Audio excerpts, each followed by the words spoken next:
Take me out to the ball game. Take me out to the crowd. Nope, you keep Buy me some peanuts and Cracker Jacks. I don't care if I ever get back, so let's root for the home team. And if they don't win, it's a shame. For it's 1, 2, 3 strikes, you're out at the all-ball game. Welcome back to part 3, everyone. Phillies and the Colts. Let's go. Much cheering ensued, and Luna's haggard and upset stomach seemed to fade away. She smiled brightly and clopped her head hooves together. And now, to commemorate today's game, please accept these autographed baseballs to be hit into the stands by today's starting batter, Mino Caballero. I don't know if that's pronounced right, but whatever. Woo, baseballs, autographed baseballs, they're all mine! Apple Bloom said, throwing off her upset stomach with both her hooves up. Luna's eyes whitened. Baseballs? No, must undo the spell. Conk. Land's sake, Miss Celine, you got the worst luck of any pony I've ever met. Except maybe for Twilight, Applejack said, and yet she yet again bandaged poor Luna's head. She winced. The crowd had gotten rowdier, angrier, most distressingly louder as the game entered the bottom of the ninth. Oh.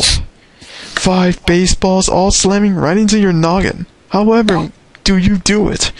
Applejack asked with a chuckle. Luna moaned. I have a knack for making bad decisions.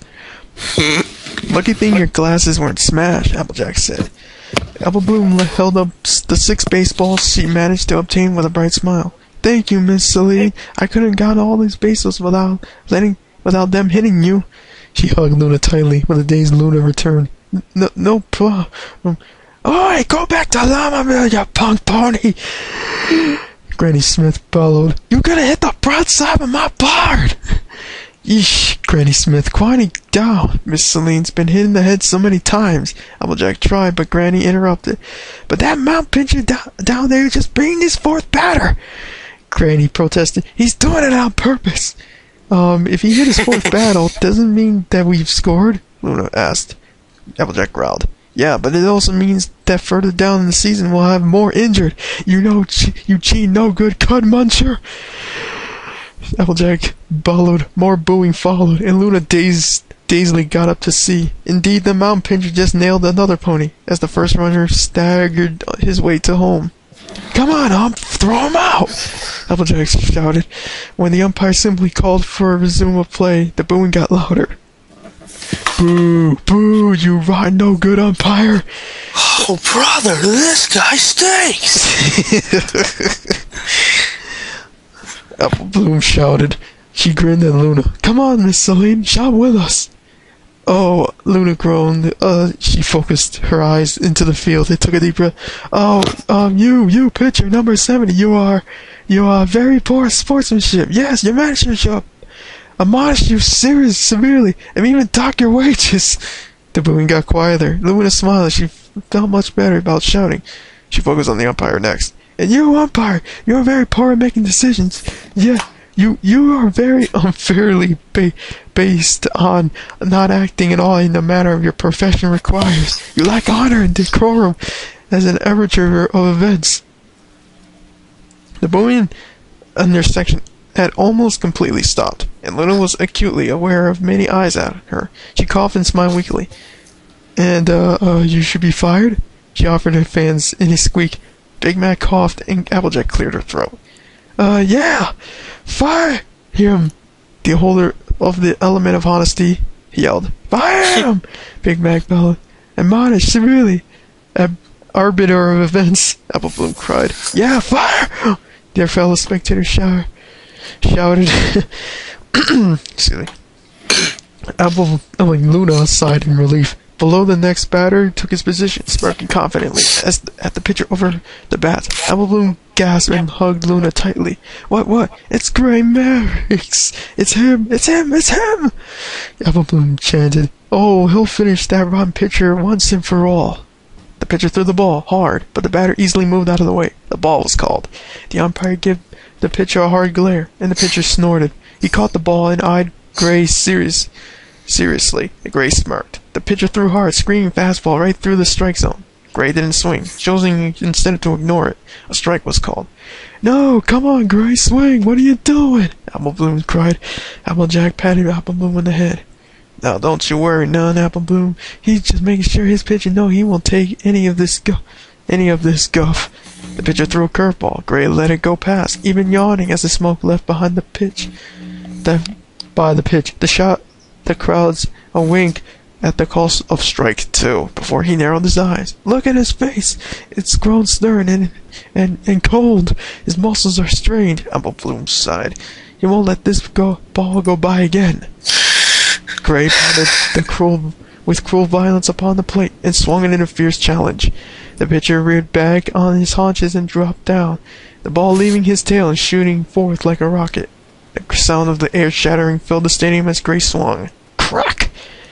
The ball was sent screaming for the fences. The crowd cheered loudly as the home run ball sailed out of the park, and Luna caught up in it as well, bouncing and cheerily loudly in turn. Yeah, yeah, yeah! Take that, Mouse! Hugging Luna tightly as the great stallion rounded the bases. Luna smiled and laughed with the filly, feeling wonderful despite her many bumps and bruises on her tummy ache. In honor of great Merrick's triumph, the Appalachian Mustangs are pleased to send out another batch of autographed baseballs to the audience via the automatic pitching cannon. The announcer cried. Luna felt tears welling up in her eyes. Not again. Outside the stadium, the happy crowds went their way to taxis, buses, trains, or just by hoofing it. Apple Bloom bounced up in an orbit around Applejack. Big Mac, Granny Smith, and a limping Luna, holding all of her balls in her hooves, as happy as she could be. Oh, this is so wonderful. Best first day ever. She grinned happily at Applejack and Luna. Can we go next week, please, pretty please? Now, Apple Bloom, I think Miss Celine has more than enough baseball for one day, Applejack said. Luna wobbled but managed to smile. No, I'm okay. This was a lot of fun. Apple Bloom looked down at the huge batch of baseballs she held, and looked up at Luna. She frowned. Oh, Miss Celine, are you sure you won't take just one ball? I mean, it's thanks to you I got so many. Luna tried very hard not to look at Apple Bloom's wide, watery eyes, but she failed. Sorry, damn it. Alright, let me pause for a second and just get a drink. Luna tried very hard not to look at Apple Bloom's wide, watery eyes, but she failed, and with a sigh and pain-filled grin, nodded. Sure, I love one. Okay, catch! Apple Bloom said cheerfully, tossing it to Luna. Apple Bloom, no! Big Mac tried, but the ball impacted Luna right in the glasses. It fell from them, leaving shattered plastic in her wake. Luna weakly smiled. Aha! Finally got the glasses. Huh? She asked. Applejack reached up and took them off. As Big Mac and Granny Smith both looked Luna over intently. Are you okay? Did you get any in your eyes? Oh, I'm sorry, I'm so sorry. Apple Bloom cried again, hugging Luna's legs. I'm so sorry, Luna? Are you alright? The Apple family froze, almost as one as they looked over at Princess Celestia, who was standing by her chariot with a concerned look. With that same synchronization, they looked back at Luna. Applejack looked down at the shattered glasses, and up at Luna, who managed to cast a healing spell that got in her eyes and looked into the same direction. You mean Miss Selena's Princess Luna? Applejack gasped. I didn't suspect it at all. Wow. Luna blinked several times, staring at Applejack in disbelief. What? I thought you were just playing along. Angry now, she just got up in Applejack's face. How can you be fooled by a pair of glasses?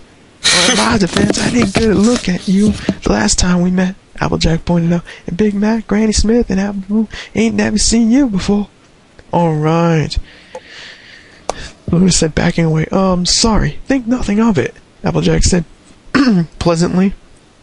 Your Majesty, Big Mac said with a bow. About that cute comment. It's just fine, really, Luna said. I took it as a compliment. Thank you. She turned her attention to the entire Apple family now with a smile. Thank you very much, all of you, for such a wonderful outing. I would love to do it again. Yeah, we'd love to have you, Applejack said with a smile. Yes, whoever you are, it was wonderful, Granny Smith said. Big Mac smiled and nodded, as Luna blushed again. She looked over at the youngest apple, feeling a bit concerned. But Luna was staring with big eyes at Luna, silent as a mouse. Luna gave her a little smile. And you too, Apple Bloom. You were wonderful. Thank you. She said gratefully. Apple Bloom's lower lip wobbled as she jumped up to squeal happily. I met Princess Luna! Princess Luna thinks I'm wonderful! Thank you, thank you, thank you! She hugged Luna again, knocking the wind out of her. The alicorn nevertheless hugged her back. Okay, now I think we've gotten the point. Get to the point now, Apple Bloom, Applejack said, before yanking the Apple Bloom back by her tail. Celestian smiled and nodded. Until next time, River Pony, thank you again so much. I'll see you all later, and so will Luna, she said. You're welcome, Your Majesty, Applejack said. Hey, Princess Luna, don't forget this. She hooped the baseball to Luna, who took it gratefully. Thank you. And these, Apple Bloom said, handing her busted pair of glasses with another guilty look. Luna smiled and nuzzled Apple Bloom comfortably. Thank you.